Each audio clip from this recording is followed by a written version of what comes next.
A former top 100 prospect is now entering the transfer portal.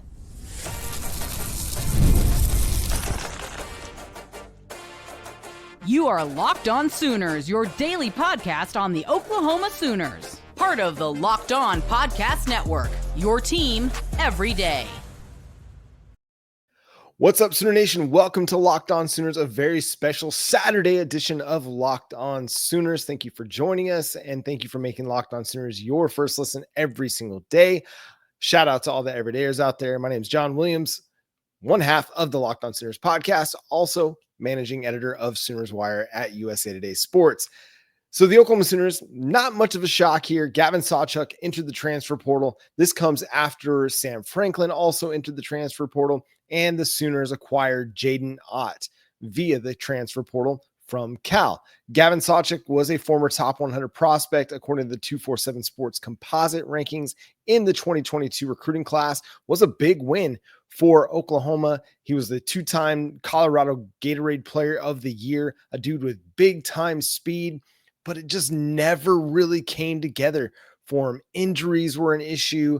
And then what happened with Oklahoma's offensive line in 2024 didn't really allow for anybody to have consistent success on the ground. And so Gavin Sawchuk, he's out the door. You knew with the addition of Jaydn Ott that somebody was likely to leave just because, hey, Jaydn Ott's going to be your number one running back. Javante Barnes showed the most in 2024 when nothing else was really going right for the Oklahoma Sooners offense. Javante Barnes was the guy that stepped up and became arguably the best player in Oklahoma's offense for a large portion of that season until he went out after his injury or after his 200-yard game against Maine. And then we didn't see him again the rest of the year. He was still battling that high ankle sprain, I imagine it was, through a lot of spring ball. He didn't really do as much in front of the cameras. And so you're hoping that a guy like Javante Barnes is going to be sticking around and can be at worst your RB2 for you this year. You know it's going to be the Jaydn Ott show going into 2025, but still you hate to lose any kind of veteran presence. At the same time, if you're Gavin Sawchuk, I totally understand why you're going to look for a new home, simply because the opportunities are dwindling. The opportunities to make an impact at Oklahoma, to make an impact on your potential NFL future, those opportunities are dwindling. And by all accounts, he's been a great teammate. He's been a great leader. He's been a great just community servant on Oklahoma's campus. He's a dude that you hate to see to leave campus. At the same time, it's understandable. This is the nature of college football in this day and age.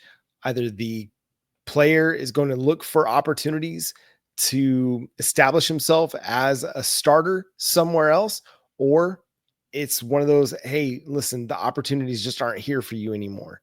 So you hate to see it. It is what it is. The more disappointing part of this is that during his tenure, Oklahoma's running back situation was just so up and down. You never really had a solidified go-to guy at running back outside of that 2022 season when he was a true freshman, right? Eric Gray led the way for Oklahoma that 2022 season, but in 2023 and 2024, it was just a yo-yo of who was leading the way at running back in a given week. I mean, it took halfway through the season for Gavin Sawchuk to get healthy enough and then get on the field. But once he got on the field, man, he was rolling. He rushed for 5 straight 100-yard games, showed that speed, showed that breakaway ability. But then again, battled injuries in 2024, battled against a poor offensive line that was trying to open up holes for him in an SEC that is unforgiving. And here we are. It's Gavin Sawchuk now looking for a new place to land. I'm sure he's going to get opportunities because he's got speed. He's got the ability to create big plays. It's just he needs a little bit of a runway to get going. He needs somebody to open some holes for him. He needs an offense that's capable and an offensive line that's capable of providing a crease. And I think Oklahoma's offensive line is going to be better this year than it was last year, but the running room is still going to be much tighter than what you might find in the ACC or even the Big Ten at times, or maybe he drops down to a group of 5 program and looks for an opportunity to have a big year and make a big splash and then potentially get drafted. I mean, you see guys go and have a big year at one place. And again, with his track speed, a guy that's got that game breaking ability, he might have an opportunity if he can go have a productive season somewhere in 2025. But this leaves you at running back, still looking pretty good, I think. I think you're still in really great shape at running back, especially after you add Jaydn Ott. So you're looking at a hierarchy of, okay, Jaydn Ott, and then you could put Javante Barnes and Xavier Robinson kind of in that next tier of running back. And then right there, just behind them, Tory Blaylock. And I think if that's your 4 running backs going into 2025, I think you're sitting pretty good. You've got Ott, the veteran with a lot of production to his name. Remember, 3,333 total yards, 30 total touchdowns behind what he's done in his time at Cal. Javante Barnes, remember, I mean, he had over 500 yards as a true freshman back in 2022 as Eric Gray's backup. And then, again, as I mentioned, he was the brightest spot in your offense for much of the 2024 season, like that middle portion of the 2024 season through the main game. Javante Barnes was about all you had going for you. He was the hardest working dude on offense. He was creating plays both as a runner and in the passing game. And then he just got dinged up. Xavier Robinson was another bright spot. I mean, he really showed out in that Alabama game, but we saw flashes of what he's capable of in the main game as well when he was able to take a big pass or a reception out of the backfield for a big pass play, but then really broke out with his 100-yard rushing day and 2 touchdowns against Bama. That's the kind of stuff that you can continue to build on. So that if that's your top 3, Ott, Barnes, Robinson, that's your top 3, man, I think you're good. I think you have a really good running back trio right there. And then let's not minimize the potential of a guy like Tory Blaylock. I think in a true freshman season where they're going to look to score a lot, and obviously they want to get their playmakers the chance to make plays. Tory Blaylock's one of those guys that's got the speed. He's got the ability to create plays and create big plays. And I think it wouldn't surprise me at all to see Ben Arbuckle look to get him some opportunities in the passing game. Throw him a swing pass, throw him a screen pass, get him the ball in space, and just see what he can do. Because he's got, like Gavin Sawchuk, he's got that elite speed, but I think he's got a little bit better contact balance, a little bit better ability at breaking tackles than a Gavin Sawchuk did. But we got to see it. We got to see it at the next level, and we got to see him do it against collegiate athletes, collegiate football players. But I think the potential is there. But still, your top 4 running backs, hey, that's looking really good. And in the new era of college football where, listen, roster limitations are coming, maybe they only go with 4 running backs. Maybe that's a situation where they're not going to say, hey, we're going to have this incredibly deep running back room because 1, there's just not enough touches for everybody. And 2, why keep a roster spot for somebody who's just going to be here a year and then transfer out? Where you're at now, I mean, you've got Jaydn Ott and Javante Barnes for this year.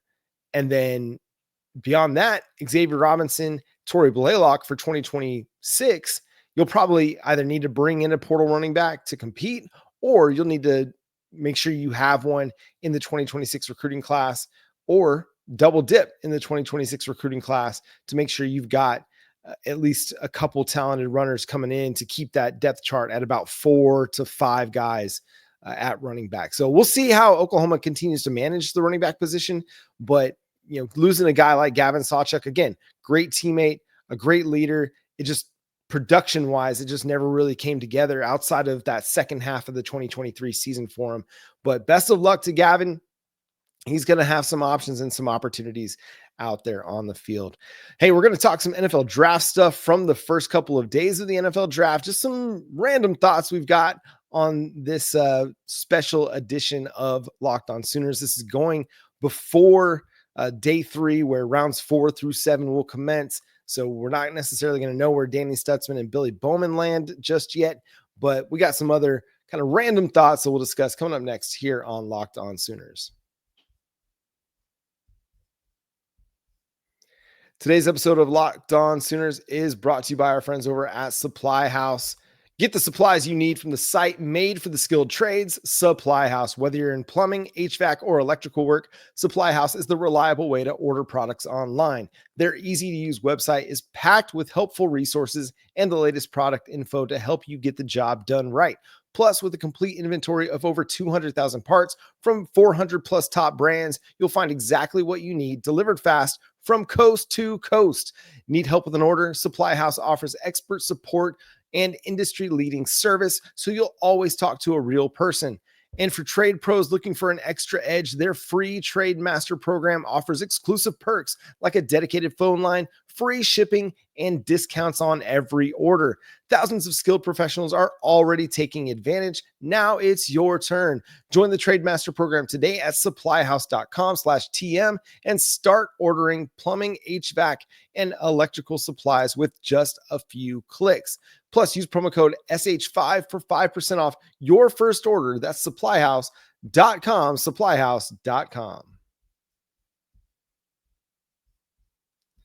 And thanks again for making Locked On Sooners your first listen every single day. Shout out to all the everydayers out there tuning in. Subscribe to the show wherever you get your podcasts. We're part of the Locked On Podcast Network, your team every day. So we've got the first 2 days, the first 3 rounds of the NFL draft in the books, and just had a few kind of thoughts on where things are at right now. No Billy Bowman, no Danny Stutsman as of yet. Likely to go in the 4th round. You look over at ESPN's draft rankings, and Danny Stutsman is the number 2 linebacker still available behind Chris Paul Jr. of Ole Miss, and Billy Bowman is the number 1 safety still available. In mock drafts leading into the draft, those guys were going in the 4th round. They actually went back-to-back in Justin Reed's mock draft over at ESPN. So I expect them to come off the board probably in the first 10 to 15 picks of the 4th round. It would be kind of surprising if they went further than that. I think a guy like Ethan Downs has a chance to get drafted just because he's just one of those guys that, okay, maybe he doesn't have the length that you might be looking for, but he's got enough of the intangible stuff, and he's got good collegiate production, and he's got good athleticism, and he's got good size otherwise, that he's someone you can make part of your defensive end rotation at the NFL level. He's going to be able to do things on special teams, at least playing some of the interior coverage units on punt coverage or punt block, punt coverage, some of that stuff. But you can also use him as your 4th or 5th defensive end to start, and then just go from there, because he's going to be reliable in the run game. He's going to do his job. He's going to be able to set the edge, and then you're going to get a little bit out of him as a pass rusher. I think he's one of the more underrated prospects in this class because he's got good production. He had 2 seasons with 4.5 sacks or more. He had a season with 3 sacks, and over his career, over the last 3 seasons, he had like 60 total pressures. Like, this is a dude that he can get pressure on the quarterback. It's just a matter of, are those quarterbacks getting rid of the ball? Blah, blah, blah. Other draft thoughts. Dylan Gabriel getting selected in the 3rd round. I'll be honest, I did not see that coming. He's had a very productive career. He's had a career that, leads all of FBS in FBS history in touchdowns. Tremendous. I love the dude. I think he's got the intangibles and he's got the makeup to make it as an NFL quarterback. I think his floor is long-term backup easily. I think he could last a decade or more in the NFL just because everybody loves him. He's a leader. He does everything the right way. He goes about his business the right way. The question is going to be, is his height going to be a detriment? Is his arm strength going to be a detriment? In the right offense, in the right scheme, they can scheme around that kind of stuff.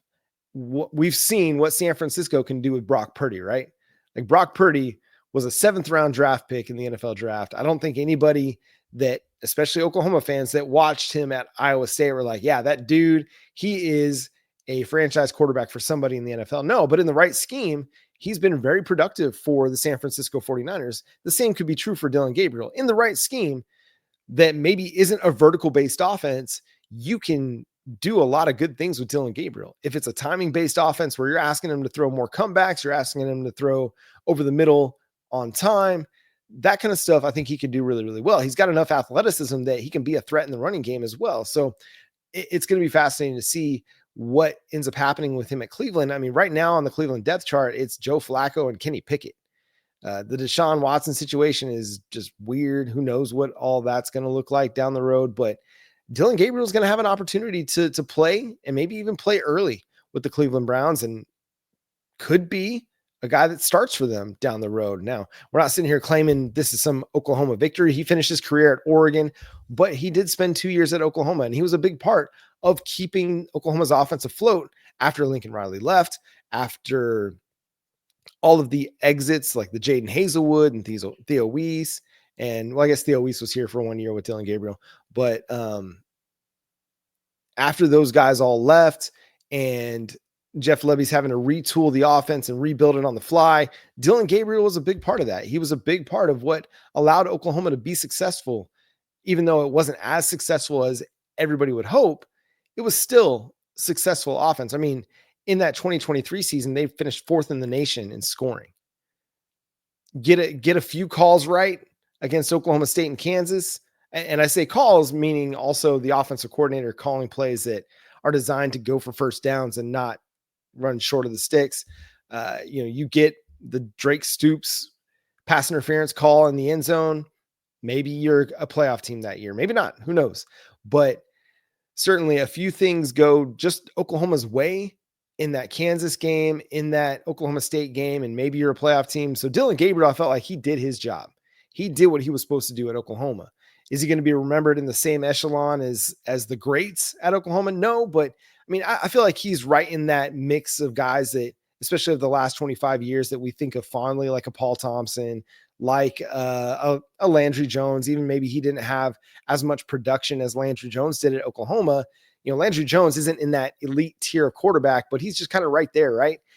Behind the guys like Baker and Kyler and Sam and Jason White, and maybe even Heupel. But Dylan Gabriel is kind of in that second, third tier of Oklahoma quarterback that, listen, he came in, he did everything the right way. He was a great leader for the program. He made sure that he got everybody on the same page on the offense, and again, did all the right things. Now, it was a little bit surprising that he went ahead of Shedeur Sanders of Colorado, went ahead of Quinn Ewers. Ewers, the former 5-star quarterback from Ohio State, transfers to Texas. And I mean, did Sark do him a disservice by not opening up the offense and letting him show off all his tools? Or was Quinn Ewers just the guy that, okay, he was not really a 5-star.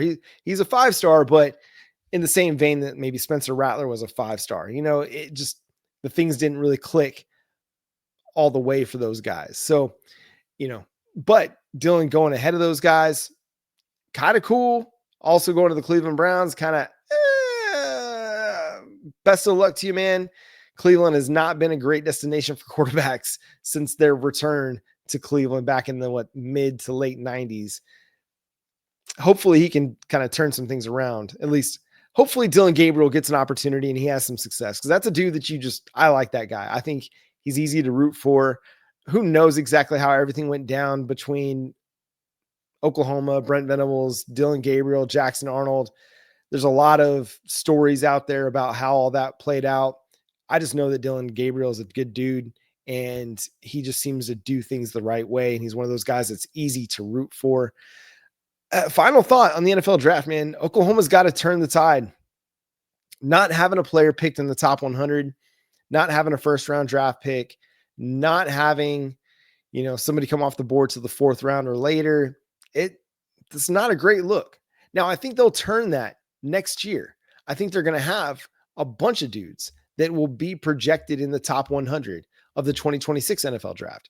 John Mateer could be one of those guys. If he decides to declare for the NFL draft after 1 year at Oklahoma, he could very well be a first-round draft pick. He could very well be the number 1 overall pick, like we just saw with Cam Ward. Cam Ward spent 2 years with Ben Arbuckle and went to Miami and then was the number 1 overall pick.